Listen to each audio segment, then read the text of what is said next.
శ్రీమాత్రే నమః. శ్రీ గురుభ్యో నమః.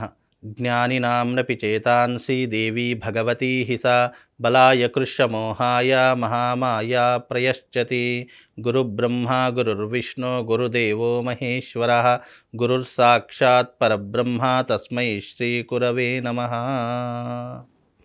ఈ సంవత్సరము విశ్వవసు నామ సంవత్సరము.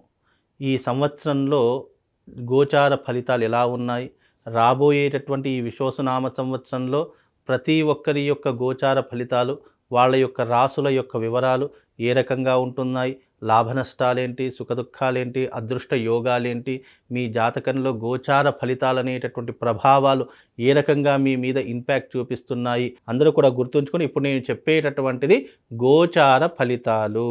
గురువు యొక్క మార్పు వల్ల, శని యొక్క మార్పు వల్ల, రాహు కేతువుల యొక్క మార్పు వల్ల మనిషి మీద ఎలాంటి ప్రభావం ఉంటుంది, ఏ రాశి ఏ స్థానంలో ఉంటే మీ రాశి నుంచి గురువు కానీ శని కానీ ఏ రాశిలో ఉంటే ఎలాంటి ప్రభావం ఉంటుందో తెలుసుకునేటటువంటి ప్రయత్నం ఇప్పుడు మనం అందరం కూడా తెలుసుకుందాము.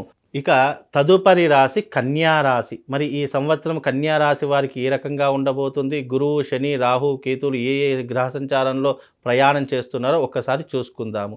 కన్యారాశి వారికి ఈ సంవత్సరం గురువు 10వ స్థానంలోను, శని 7వ స్థానంలోను, రాహు కూడా 7వ స్థానంలో సంచరిస్తూ ఉన్నారు.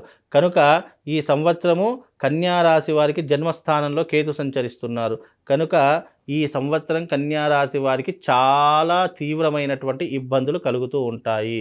కన్యారాశి వారికి గురువు 10వ స్థానంలో సంచరించడం వల్ల ఏమవుతుంది అని అంటే గనక కార్య విఘ్నత, చేసే ప్రతి పనిలో ఆటంకాలు మొదలవుతూ ఉంటాయి.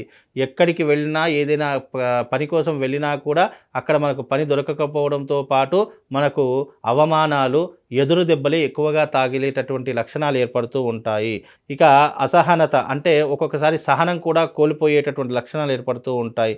ముఖ్యంగా వ్యర్థ సంచారము అంటే అనవసరంగా ఎక్కడికి పడితే అక్కడికి వెళ్ళిపోవడము, మన ప్రమేయం లేకపోయినా, మన పని లేకపోయినా ఏదో కాలయాపన చేయాలి అనేటటువంటి సందర్భాల్లో మీరు ఎటంటే అటు వెళ్ళిపోతూ ఉంటారు. ప్రయాణాలు, వ్యర్థమైనటువంటి ప్రయాణాలు విపరీతంగా చేస్తారు. కనుక వ్యర్థమైనటువంటి ప్రయాణాలు మానుకునే ప్రయత్నం చేయండి. ఇక ముఖ్యంగా కూడా చూసుకుంటే వృత్తి భగ్నం కలుగుతుంది. చేసే వృత్తి వ్యాపారంలో ఇబ్బందులు కలుగుతూ ఉంటాయి. అలాగే డబ్బు అధికంగా ఖర్చు అయ్యేటటువంటి పరిస్థితులు ఏర్పడుతూ ఉంటాయి. ఇంటి యందు శుభకార్యాలు చేసేటటువంటి పనిలో పడిపోయి డబ్బుని అధికంగా ఖర్చు పెడుతూ ఉంటారు. దొంగల భీతి ఎక్కువగా పెరిగిపోతూ ఉంటుంది. ఉద్యోగ భంగం కలుగుతూ ఉంటుంది, లేదా ట్రాన్స్ఫర్స్ జరిగేటటువంటి లక్షణాలు ఏర్పడతాయి.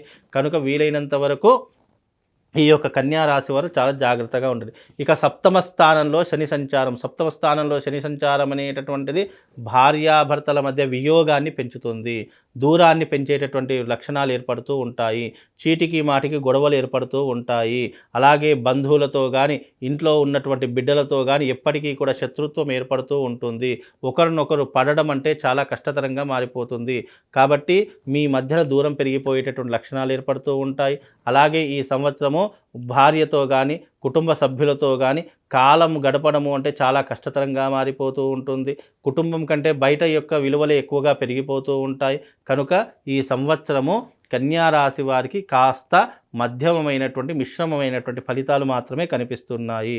అలాగే రాహు కూడా 7వ స్థానంలో 7మంలో ఉన్నారు కాబట్టి చెడు వ్యసనాలకు బానిస కావడం, మద్యము, జూదము, అమ్మాయిల వ్యసనాలు ఇవన్నీ కూడా ఎక్కువైపోతూ ఉంటాయి.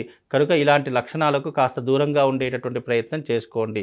ఆశ, వ్యామోహము, ఏదో వస్తుంది అని ఆశపడిపోయి, అత్యాశ పడిపోయి ఉన్నదంతా పోగొట్టుకోవడము ఇలాంటివి ఎక్కువగా జరుగుతూ ఉంటాయి. కనుక వీలైనంత వరకు జాగ్రత్తగా ఉండే ప్రయత్నం చేసుకోండి. కన్యారాశి వారికి ఈ సంవత్సరం అంత యోగ్యంగా లేదు. కన్యారాశి వారికి ఈ సంవత్సరం జన్మస్థానంలో కేతు ఉండడం కారణం చేత కాస్త తీవ్రమైనటువంటి ఇబ్బందులు కలుగుతాయి. కనుక ఈ సంవత్సరము ఈ ఇబ్బందుల్ని అధిగమించాలన్నా, వీటి నుంచి బయటపడాలన్నా అరిష్ట నివారణ తంత్రయాగం చేయించుకోండి. తప్పకుండా శుభం లాభం కలుగుతుంది. మార్చి 29వ తారీఖు రోజున అరిష్ట నివారణ తంత్రయాగం జరుగుతుంది. కాబట్టి తప్పకుండా ఈ కన్యారాశి వారు ఆ రోజున వచ్చి ఈ యాగంలో పాల్గొంటే కొంతవరకు ఉపశమనం కలుగుతుంది. ఈ సంవత్సరం గడ్డు కాలం అనేటటువంటిది దాటివేసేటటువంటి ప్రయత్నము మీకు కలిగేటటువంటి అవకాశం ఉంటుంది. కాబట్టి కన్యా రాశి వారి యొక్క ఫలితాలు ఈ రకంగా ఉన్నాయి. ప్రతి సంవత్సరము ఉగాది రోజున మనకేంటి అంటే గురువు యొక్క గ్రహము, శని గ్రహము యొక్క ప్రభావము తీవ్రమైనటువంటి ప్రభావం మనిషి మీద పడేటటువంటి లక్షణాలు ఎక్కువగా ఉంటూ ఉంటాయి. కనుక ఈ సంవత్సరము గురువు మరియు శని 2 గ్రహాల యొక్క మార్పు జరుగుతూ ఉంటుంది. కనుక ఈ సంవత్సరము 13వ తారీఖు 5వ నెల 2025వ తారీఖు రోజున గురువు మిథునంలోకి, అలాగే ఈ యొక్క 29వ తారీఖు రోజున శని మీనంలోకి అడుగుపెట్టేటటువంటి సమయం.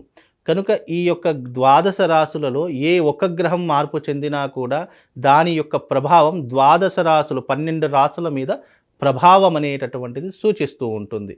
కనుక ఈ సంవత్సరం గోచార ఫలితాలు ఎలా ఉన్నాయి, ఈ సంవత్సరం అంతా కూడా మీకు దేని మీద లాభదాయకంగా ఉంటుంది, వృత్తి వ్యాపార రంగాలలో ఎలాగా ఉంటుంది, అలాగే సినిమా రంగం వాళ్లకు, రాజకీయ రంగం వాళ్లకు ఏ రకంగా ఉంటుందో ఒక్కసారి మనం గోచార ఫలితాలలో తెలుసుకుందాము.